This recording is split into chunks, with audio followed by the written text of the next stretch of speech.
मुक़द्दस यूहन्ना रसूल का खत, उसका 5वां बाब और उसकी 10वीं आयत, 11वीं और 12वीं आयत मैं आपके सामने पढ़ूंगा। बाइबल मुक़द्दस में सफ़ा 238 कलाम मुक़द्दस में यूं मरकूम है, जो खुदा के बेटे पर ईमान रखता है वो अपने आप में गवाही रखता है।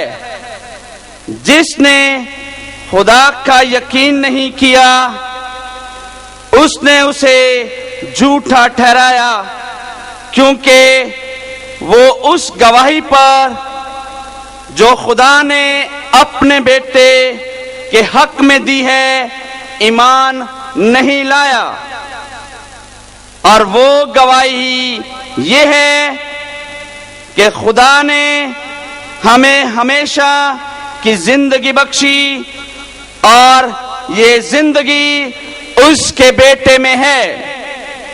जिसके पास बेटा है उसके पास जिंदगी है, और जिसके पास खुदा का बेटा नहीं है उसके पास जिंदगी भी नहीं। खुदावंद के जिंदा मुकद्दस कलाम के पढ़े, उसके सुने जाने पर उसकी बरकत हो।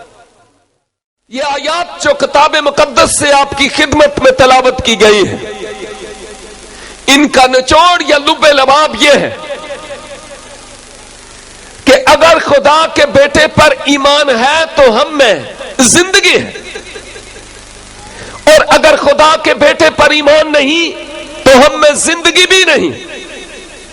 बअल्फाज़ दीगर में यूं कहूंगा कि इस किताब मुकद्दस के मुताबिक हमारे ईमान का जो मरकजी हिस्सा है वो यही है कि यीशु मसीह खुदा का बेटा है। अगर हम इसको अपने ईमान से निकाल दें, हम कभी भी ऐसा नहीं करेंगे, लेकिन अगर इसको निकाल दें तो मसीही ईमान बिल्कुल खोखला रह जाता है, और इसके बिना हमारी निजात और हमेशा की जिंदगी नहीं है। यह हमारे ईमान का जुज़ और एक आम हिस्सा है, जिस हिस्से को वो लोग जो इस हकीकत को नहीं समझते इसको कुफ्र समझते हैं।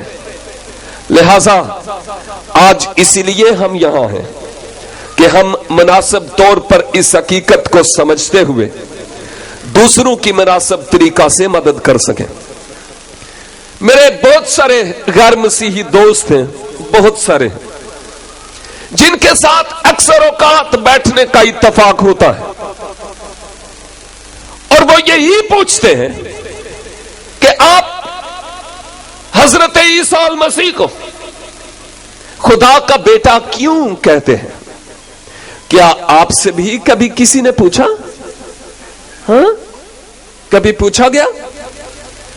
अगर पूछा गया तो इसका मतलब यह है कि आप कुंडी डालते हैं मछली पकड़ने के लिए, क्योंकि हम माही गिर थे लेकिन अब आदमगीर हैं। और अगर किसी ने पूछा तो फिर तो इसका मतलब यह है कि हम कुंडी डालते हैं, और यही तो गवाही है। और वैसे भी हम जो पेंटिकॉस्टल कलीसिया के अराकीन हैं, अमाल 1:8 में क्या लिखा है? खुदावंद ने सऊद आसमानी से पहले अपने शागिर्दों से मुखातब होकर कहा कि जब रूहुल कुद्स तुम पर नाज़िल होगा